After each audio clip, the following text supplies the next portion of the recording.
post-millennial. Big news. Andy No reports the first Antifa terrorism convictions in U.S. history. Massive. 5 far-left extremists have admitted to being Antifa members and terrorists in federal plea deals stemming from a coordinated ambush shooting on a U.S. Immigration and Customs Enforcement facility on the 4th of July. Wait a minute. I thought Antifa was just an idea. How could individuals admit to being a part of Antifa in a plea deal? Certainly this can't be true. They're not lying, are they? Or maybe now, when faced with real criminal charges, they admit it. There was that guy several years ago. You remember this? He went to the ICE facility in, Spokane, I think, and he firebombed vehicles and started shooting at the cops there, at the agents there. And he had a manifesto that said he was Antifa. And so we put it to people like, hey, these guys align with this ideology and are part of these cells. And the Democrats just go, there's no Antifa. They don't exist. So one thing about this that I think is universally good for people that are in this space particularly is the fact that the left loves to say, well, Antifa isn't real, it's just an idea, et cetera. Now you can point to this particular case and say, look, these guys admitted.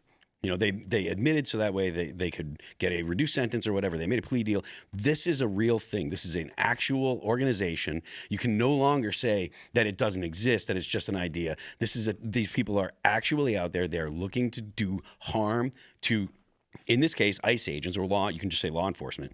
And it essentially disassembles the argument the left has had for ages. It's very silly because there's so many different organizations, which their excuse is, well, you can't buy a membership. You can't use like some kind of currency to enter into an agreement with Antifa. But that actually goes for every organization. There's so many different organizations that they like to slam that you can't buy a membership to, and that was their biggest excuse. Well, you can't buy a membership. Well, you can't buy a membership to tons of these different quote unquote names or acronyms that are floating around everywhere. But they love to throw heat at those every chance they can get. So it's always been silly to me since the first time I heard that. Well, it's a start, but it's about 10 years too late. Yep, honestly, agreed. We finally got in at it, but.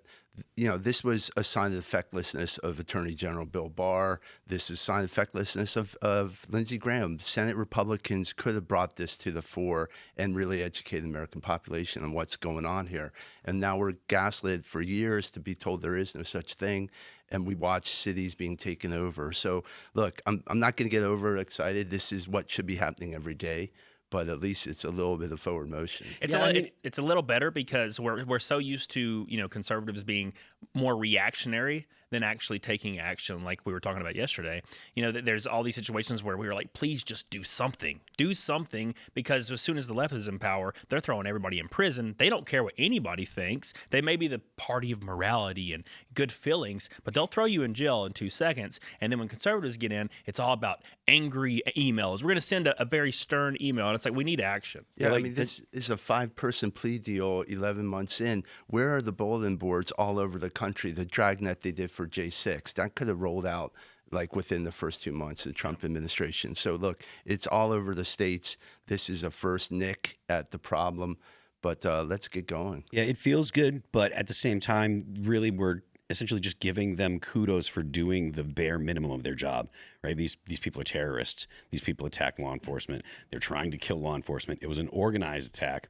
I think these are the guys that went after they attacked the Bortak guys, which is I think so. Like the direct action border patrol guys. That's a really dumb idea in the first place, but it's good that this is happening. But again, you shouldn't get kudos for doing the bare minimum. Didn't you guys hear that the Republican Party in the House just condemned socialism? I was just going to talk about unilaterally? Getting it done. That's right. Now, these Antifa guys are running around committing acts of terror, but we need to make sure everyone knows we don't like socialism. It's the kerfuffle, I think, Phil, you mentioned it's not just an idea because anti-fascism is a concept. It's an idea. Now there's little organizations that name the organization Antifa. That doesn't mean that they're explicitly anti-fascism. You can call your organization Democratic, the Republican Party, and not be a Republican, not uphold a republic, and still call yourself whatever you want. It's the organization of funds that really make this the problem. It doesn't matter what it's called. Yeah, I mean, that's a great point. And to your point, no one thinks that the Democratic People's Republic of Korea is democratic. Like everyone knows that it's not, but yet that's what they call it. So, And there's the Republic of Iran, the Iranian Republic. It's a theocracy. It's yeah, not I a don't know republic. anything about Iran to say what type of government. It's a theocracy. Yeah. Well, I understand that, but I know that the Not a republic. the mullah or whoever is in charge, the Ayatollah, he's actually the guy in charge, but I don't know what the government structure is like. So They promised a republic, and then just like the communists, they say it's communist, but it's not. It's vanguardist. If it was communist, the people would own the government. They don't. Communists always talk about democracy, but it's got to be true democracy. No, Only the people Ian. that have like the right information and the awakened consciousness. We've been over this before, Ian, but you have challenged me again. Tim, So shall you don't be say it. answered? No, it's not worth it. The thing I would add about the communist stuff is the people do own it. It's just who administrates it. And so the question of ownership becomes nonsensical. How can everyone own the same thing? I mean, like, bro, that jacket looks stunning. I own it, and you own it, so who gets to wear it? And then you need someone to basically adjudicate the claim of who gets to own who gets to wear what we both own. Who gets access to the? And then you get at the administrator, and he says, "You're stupid. Shut up." Shut up. I get to own it. You guys This is don't why get it it's at all. impossible for communism to exist, because how do two people drink the same lemonade they both own? It doesn't make sense. It's not possible. We should back up and say, why are we even talking about this in the first place? Is because feckless Republicans in Congress, now condemn socialism. Why don't you condemn unaffordability? Why don't you condemn the fact that the American dream has been taken away from this next generation?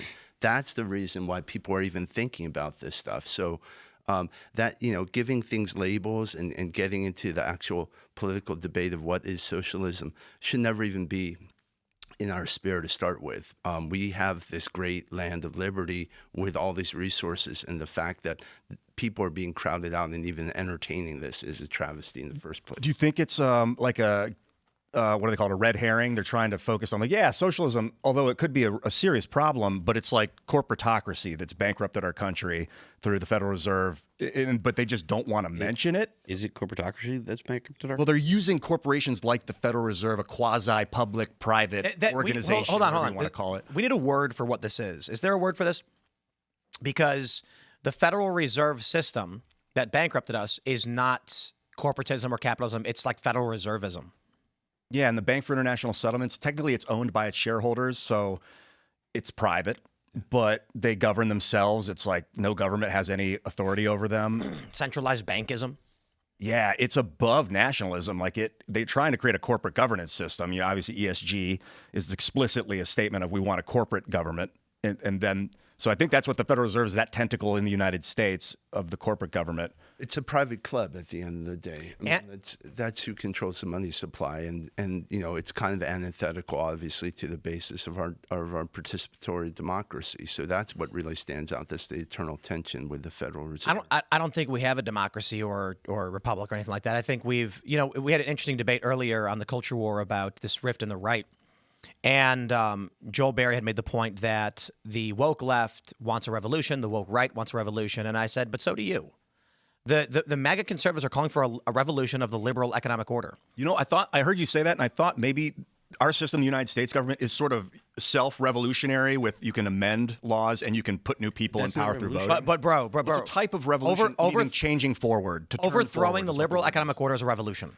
It would be, but Dismantling the International Monetary Fund banking system and how we operate as the United States with foreign intervention, it's a revolution, and that's why they oppose Trump to the degree they do. And I would stress this, Antifa are the useful idiot foot soldiers of that machine. you could repeal the Federal Reserve Act, which would be a legal, peaceful form of revolution against the banking order, but it wouldn't solve the problem. It would just take away one of the poison pieces that's holding up the Jenga puzzle. Any member of Congress who had a real shot at passing a bill to repeal the Federal Reserve Act would find himself accidentally shooting himself twice in the head or taking his own life by shooting himself 3 times in the face.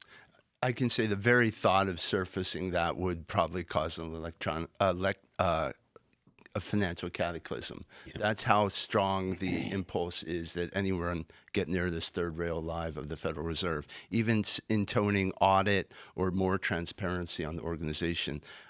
Look, they're very real, big, collusive financial powers that will shock the system and really put pain just for the very threat of reform.